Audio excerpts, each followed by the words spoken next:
Environment यानी हमारे surroundings में प्रेजेंट नेचर। एनवायरनमेंट शब्द फ्रेंच वर्ड एनवायरन से बनता है, जिसका मतलब होता है सराउंड करना। किसी भी लिविंग ऑर्गेनिज्म के अराउंड प्रेजेंट लिविंग और नॉन लिविंग थिंग्स मिलकर बनाती हैं एनवायरनमेंट, और ये एनवायरनमेंट उसके ग्रोथ और डेवलपमेंट को अफेक्ट करता है।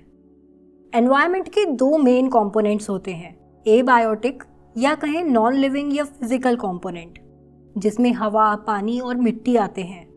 दूसरा होता है बायोटिक या कहें बायोलॉजिकल कंपोनेंट, जिसमें सभी लिविंग ऑर्गेनिजम्स इंक्लूड किए जाते हैं, जैसे कि प्लांट्स, एनिमल्स, माइक्रो ऑर्गेनिजम्स और ह्यूमंस भी।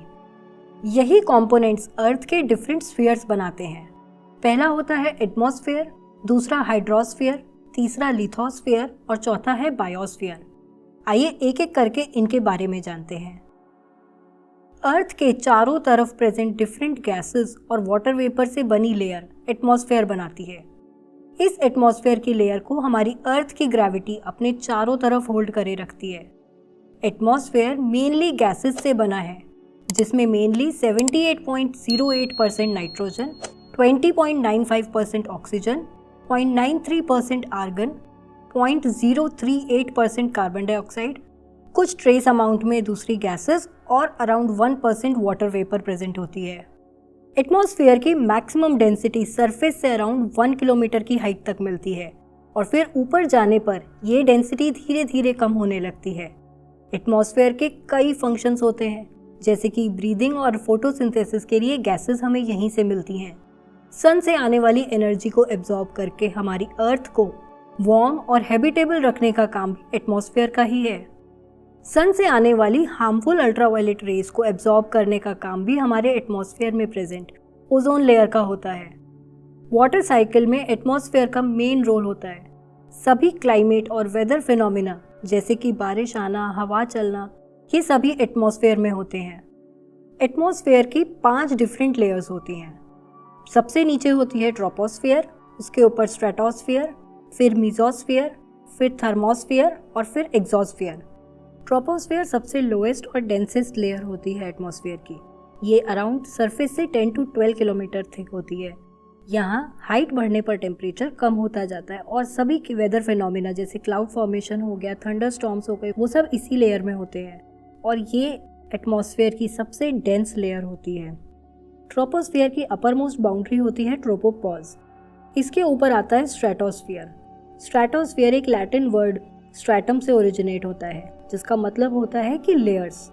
तो ट्रोपोस्फेयर के ऊपर और ग्राउंड से अबाउट 50 किलोमीटर ऊपर तक एक्सटेंड करती है स्ट्रेटोस्फेयर। स्ट्रेटोस्फेयर में हमको मिलती है ओजोन लेयर, जिसका काम होता है सन से आने वाली हार्मफुल अल्ट्रावायलेट रेडिएशंस को एब्जॉर्ब कर लेना।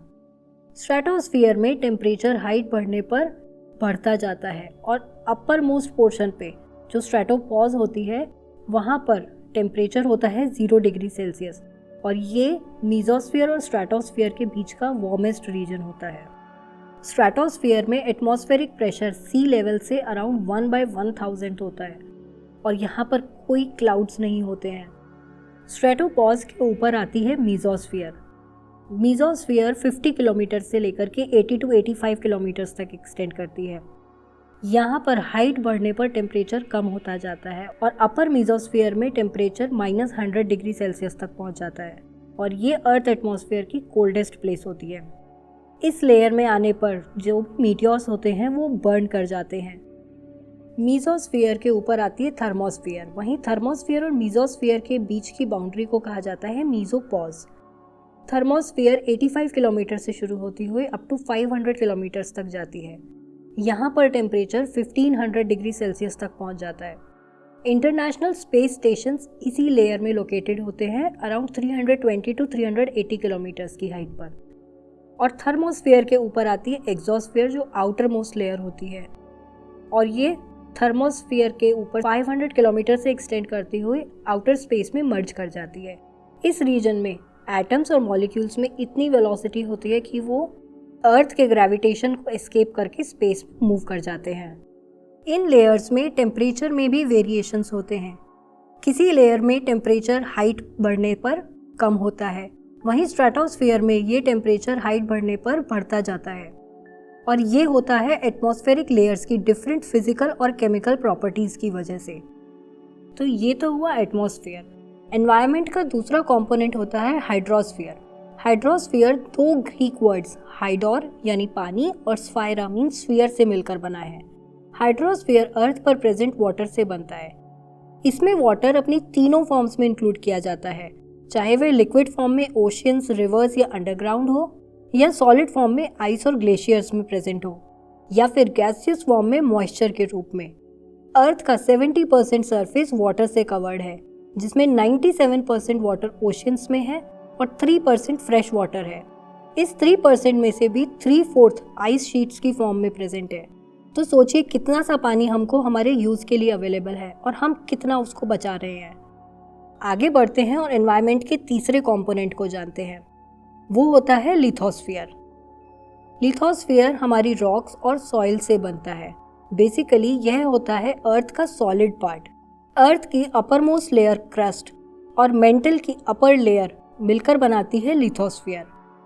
अर्थ की outermost layer crust 5 to 70 kilometre thick layer है, जो कि रॉक्स, मिनरल्स और सॉइल से बनी है। अर्थ क्रस्ट कॉन्टिनेंटल और ओशियानिक क्रस्ट में डिवाइडेड है। कॉन्टिनेंटल क्रस्ट एल्यूमिनियम में रिच होती है, वहीं oceanic crust 5 kilometre thick layer होती है, जिसमें मैक्सिमम अमाउंट में ऑक्सीजन, सिलिकॉन और मैग्नीशियम मिलता है। वहीं मेंटल सॉलिड नहीं होता है, वो मैग्मा फॉर्म में होता है, जो कि एलिमेंट्स के रेडियो एक्टिव डीके से प्रोड्यूस हुई हीट से प्रोड्यूस होता है।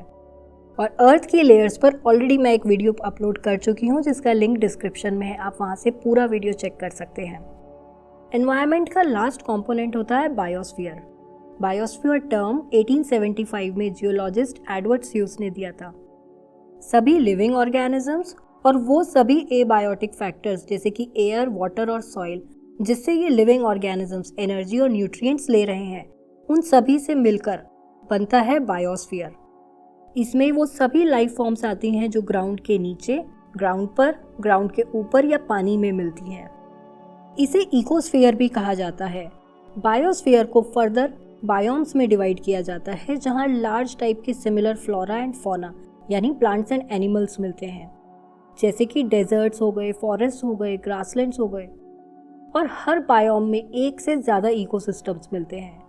बायोस्फीयर एनवायरनमेंट के तीनों स्फीयर्स यानी एटमॉस्फेयर, हाइड्रोस्फीयर और लिथोस्फीयर को ओवरलैप करता है।